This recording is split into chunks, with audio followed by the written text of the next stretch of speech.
Assalamualaikum warahmatullahi wabarakatuh. Hari ini kita akan membahas tentang peran gender dalam keluarga. Jadi konsep gender itu ada beberapa tokoh yang menjelaskan tentang konsep gender yang berbeda-beda. Pertama dari Moser pada tahun 2001 ini mengatakan bahwa gender itu berbeda dengan jenis kelamin yang maknanya mengacu pada perubahan fisik yang terdapat pada laki-laki dan perempuan. Kemudian gender mengacu pada peran yang berbeda antara laki-laki dan perempuan yang berlaku di masyarakat, serta mencakup hak dan kewajiban yang menyertai peran itu. Itu adalah menurut Riley pada tahun 1997. Sedangkan menurut Oladeji pada tahun 2008 menyatakan bahwa peran gender dan norma gender bersifat spesifik secara budaya dan juga beragam di seluruh penjuru dunia. Jadi hampir di semua daerah di dunia, laki-laki dan perempuan itu memiliki kekuasaan, status, dan kebebasan yang berbeda dan bervariasi secara substansial. Gender sendiri memiliki pengaruh yang sangat kuat dalam pengambilan keputusan dan perilaku reproduktif dalam keluarga. Gender juga menciptakan peran yang berbeda antara laki-laki dan perempuan. Besarnya porsi pembagian peran dan tanggung jawab ini diasosiasikan sebagai peran gender.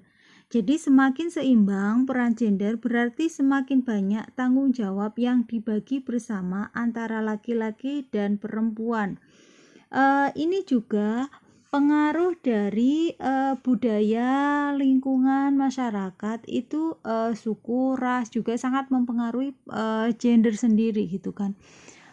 Berbeda kalau misalnya di Islam tentang gender itu sudah diatur tersendiri. Kemudian bagaimana seorang perempuan yang melengkapi seorang laki-laki, dan ini sangat berbeda dengan ketika zaman jahiliyah dulu ya. Sebagaimana kita tahu bahwa perempuan itu sangat-sangat di bawah laki-laki. Dan sekarang ini utamanya di masyarakat perkotaan, kota-kota besar, gender ini kembali menjadi topik yang hangat gitu kan. Kenapa? Karena memang ada beberapa tokoh-tokoh gender dan ini masih pro kontra yang mereka merasa bahwa peran gender saat ini antara perempuan dan laki-laki saat ini masih tidak berimbang gitu kan. Masih banyak penindasan yang terjadi terhadap perempuan, utamanya itu di dalam keluarga. Bagaimana seorang laki-laki memperlakukan seorang perempuan seperti itu. Ini yang sekarang masih menjadi pro dan kontra. Dan kita hari ini membahasnya bukan di masalah agama, tetapi kita masalah umum yang ini bisa menjadi pemicu konflik dalam sebuah keluarga. Kemudian tentang peran gender gitu kan. Peran itu sendiri apa? Peran itu adalah suatu bagian yang dimainkan seseorang dalam suatu pengaturan sosial yang dipengaruhi oleh norma kepantasan dan kepatutan. Suatu peran mengindikasikan tugas, tanggung jawab, kualifikasi, atau sesuatu yang diharapkan dari seseorang berdasarkan statusnya.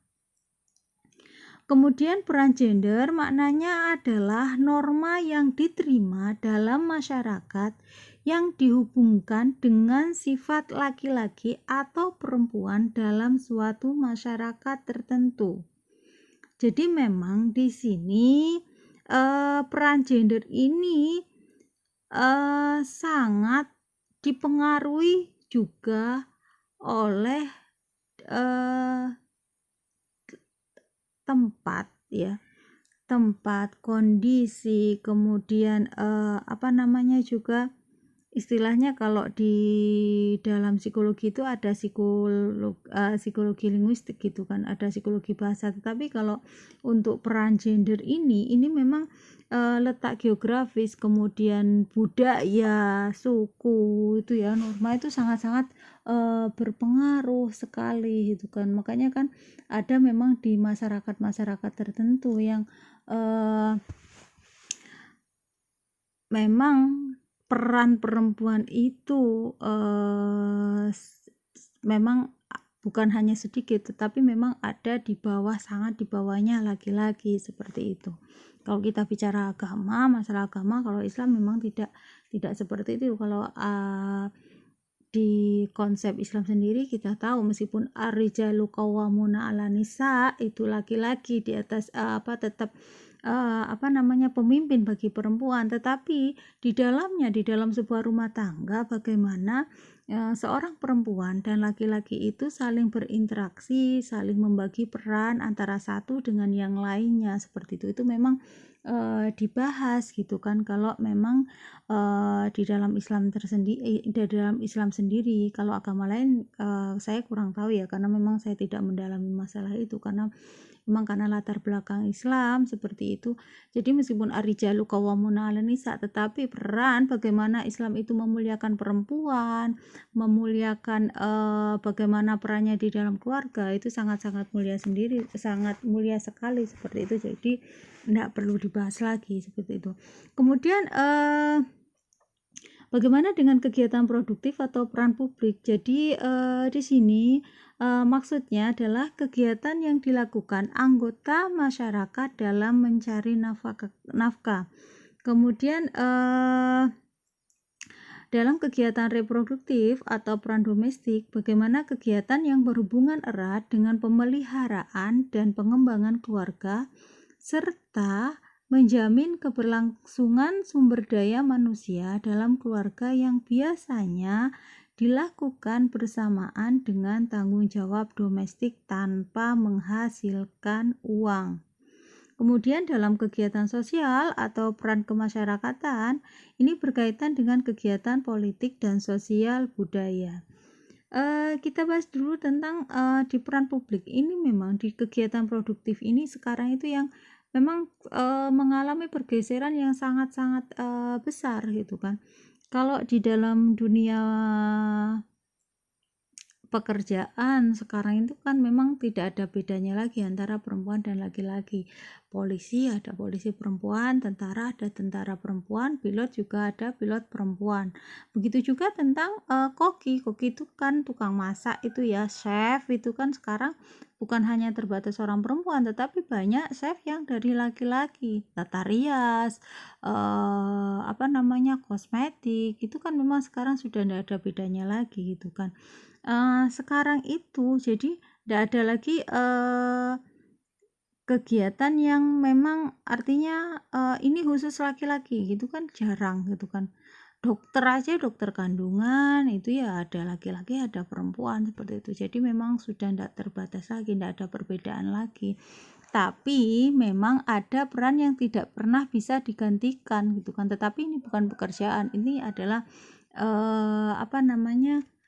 memang anatomi yang tidak bisa digantikan oleh laki-laki, yaitu melahirkan gitu kan. Dan ini sangat berpengaruh. Jadi memang pada dasarnya Tuhan itu, Allah itu menciptakan antara laki dan perempuan itu memang secara spesifik gender itu secara fisik itu memang berbeda gitu kan. Jadi Marianne Legato itu kan profesor obat-obatan klinis di Columbia University. Ini dia seorang pakar dalam perbedaan gender gitu kan. Dia memang menemukan dan dia berada di garda depan bahwa bahwa perilaku antara perempuan dan laki-laki yang sudah sejak dulu diakui itu berbeda, itu secara universal, ini bukan hanya berbeda secara karena perilaku saja, karena proses belajar tidak, tetapi secara fisik gitu kan. Jadi memang perbedaan-perbedaan itu bukan hal sepele gitu kan, bisa menjadi masalah hidup dan mati. Misalnya, contoh ya, di jantung manusia. Jantung perempuan itu berukuran lebih kecil daripada ukuran jantungnya laki-laki gitu kan. Tetapi meskipun begitu, sistem otot jantung mereka itu kurang elastis. Jadi perempuan dibanding laki-laki ini juga lebih cenderung membentuk detak jantung awal dan jantung tidak normal yang mungkin disebabkan oleh pengaruh kuat hormon mereka. Sedangkan pada laki-laki, olahraga seringkali menjadi pemacu ritme jantung yang tidak normal.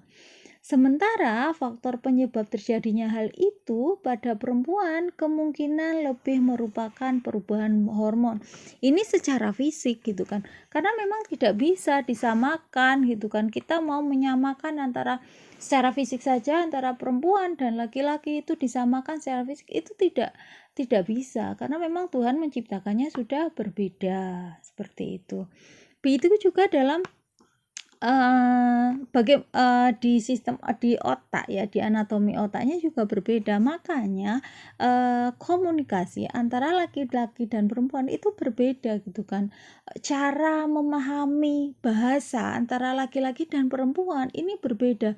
Kalau misalnya kita sebagai misalnya Anda sebagai seorang calon konselor tidak bisa memahami ini dengan baik, maka yang terjadi Anda tidak akan bisa menangkap komunikasi yang diberikan oleh lawan jenis kalian dengan baik. Jadi memang Anda harus belajar gitu kan. Bagaimana caranya belajar? Ya baca banyak referensi seperti itu. Jadi memang ini sudah banyak dibahas bagaimana cara laki-laki dan perempuan itu berkomunikasi. Bagaimana dalam sebuah hubungan laki-laki itu menjadi seperti gelang karet.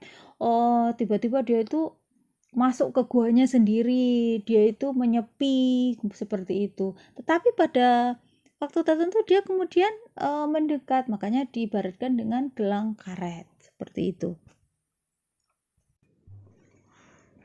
Jadi ya saat orang mulai membandingkan jenis kelamin gitu kan, itu telah disadari bahwa perbedaan di antara laki-laki dan perempuan ini tidak dibatasi pada satu sistem tubuh, tetapi mencakup semuanya, bukan hanya secara fisik saja, tetapi secara keseluruhan. Misalnya perempuan itu memiliki sistem kekebalan yang lebih kuat. Jadi ini membuat mereka lebih sulit terkena infeksi, tetapi lebih mudah terserang penyakit autoimun. Ini yang mungkin menjadi alasan dibalik fakta gender yang aneh tetapi nyata gitu kan. Jadi laki-laki itu lebih rentan terkena infeksi parasit daripada perempuan. Namun ada banyak contoh lain gitu kan.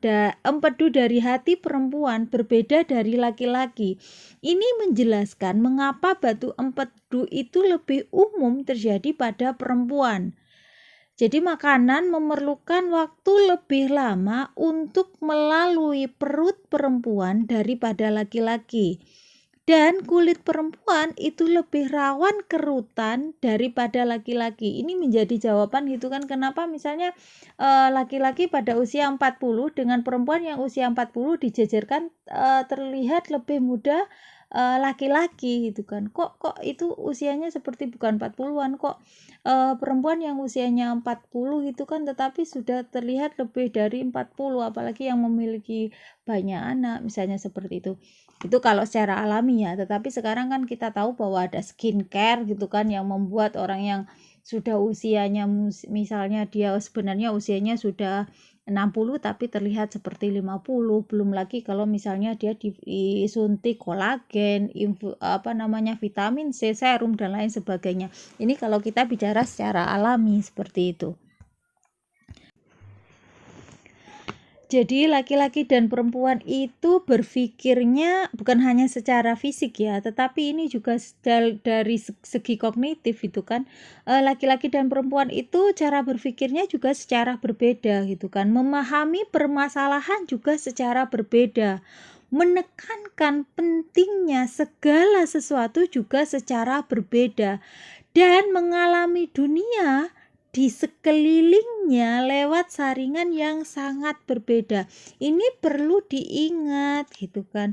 Sehingga ketika kita membahas tentang peran gender, kita tidak melupakan bahwa memang laki-laki dan perempuan itu adalah berbeda. Jadi segetol apapun kalau kita berbicara tentang gender itu memang berbeda. Yang di sini yang dibahas bagaimana peran gender itu di dalam keluarga, bagaimana supaya peran itu tidak berat sebelah antara laki-laki dan perempuan, karena memang di dalam sebuah keluarga tanggung jawab laki-laki dan perempuan itu sama. Jadi ketika misalnya melihat anaknya yang misalnya dia berperilaku yang istilahnya dalam kategori nakal, yang disalahkan bukan hanya ibunya, yang disalahkan juga bukan ayahnya, tetapi bagaimana caranya supaya itu adalah menjadi tugas bersama, bukan hanya di berat sebelah. Jadi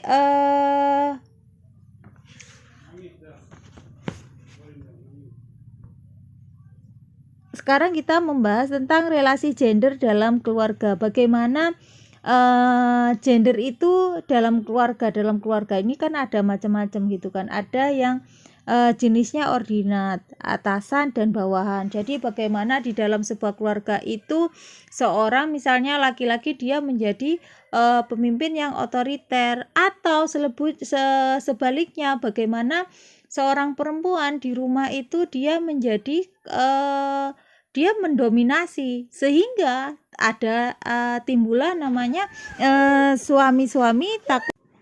Yang kedua adalah pola horizontal. Di sini adalah hubungan pola vertikal,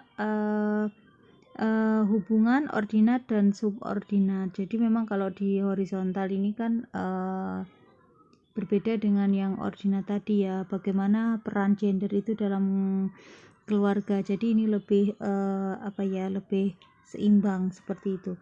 Kemudian yang ketiga adalah keluarga yang sakinah. Sakinah artinya tenang, tentram gitu kan. Kemudian juga di dalamnya itu ada mawaddah, cinta, harapan, dan rahmah, yaitu kasih sayang. Memang seperti ini yang diharapkan. Tentang gender sendiri itu kan ini juga tidak terlepas dari bagaimana fungsi otak di laki-laki dan perempuan itu kan. Sebenarnya otak antara perempuan dan laki-laki itu berbeda atau tidak itu kan. Ya memang berbeda, antara otaknya laki-laki dan perempuan itu memang berbeda gitu kan.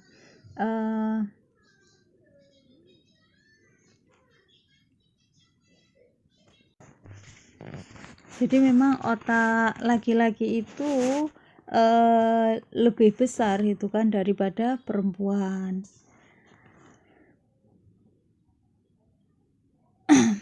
Dan ini otak laki-laki ini 10% lebih berat daripada perempuan.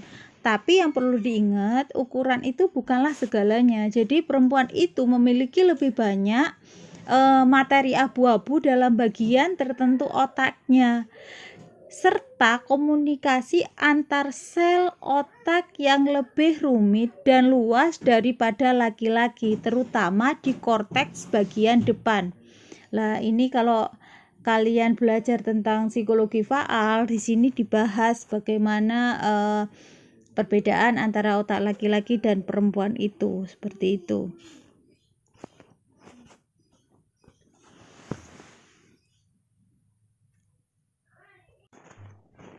Jadi memang oleh sejumlah ilmuwan gitu kan, ini disimpulkan bahwa sistem interkoneksi saraf yang lebih rumit di otak perempuan ini yang menjelaskan mengapa otak perempuan itu memiliki tingkat aliran darah yang lebih tinggi.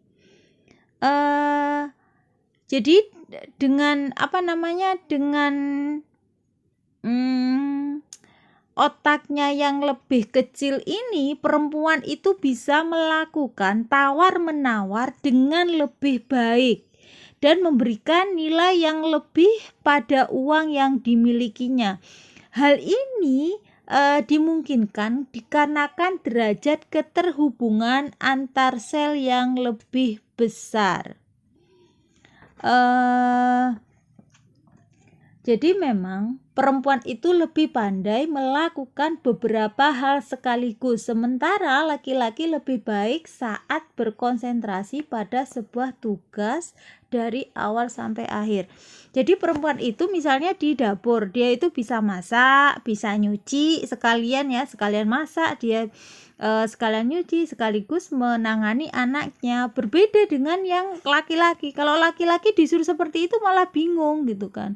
Makanya ketika misalnya dia menyetir gitu kan di mobil, ya sudah fokus pada nyetir itu. Ketika dia tidak fokus, yang terjadi adalah ya kecelakaan dan lain sebagainya, karena memang itu tidak dibuat-buat. Jadi laki-laki itu memang bisanya dia itu berkonsentrasi pada sebuah tugas saja dari awal sampai akhir. Berbeda dengan perempuan makanya kan dia sambil nyetir, sambil sambil dia ngomong, sambil dia berbicara, sambil dia mainan HP dan lain sebagainya. Itu memang mereka memang dibuat secara dari lahir mereka kan sudah punya itu, bawaan itu dari dari otaknya seperti itu.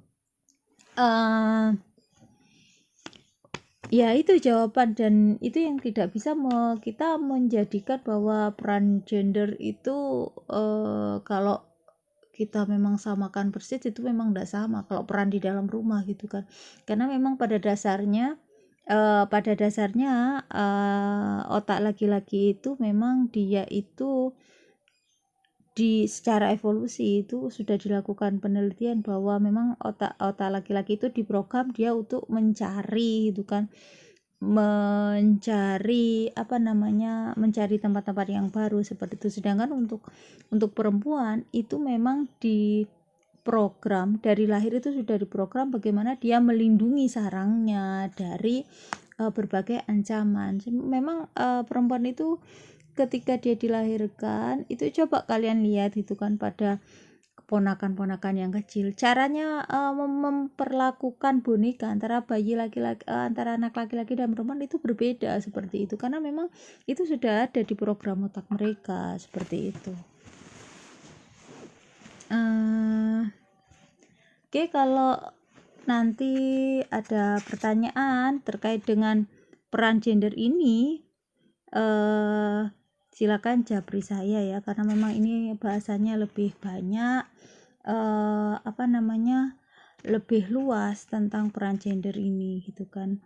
Untuk materi ini saya akhiri saja dulu. Silakan japri saya kalau memang ada pertanyaan. Saya akhiri. Wassalamualaikum warahmatullahi wabarakatuh.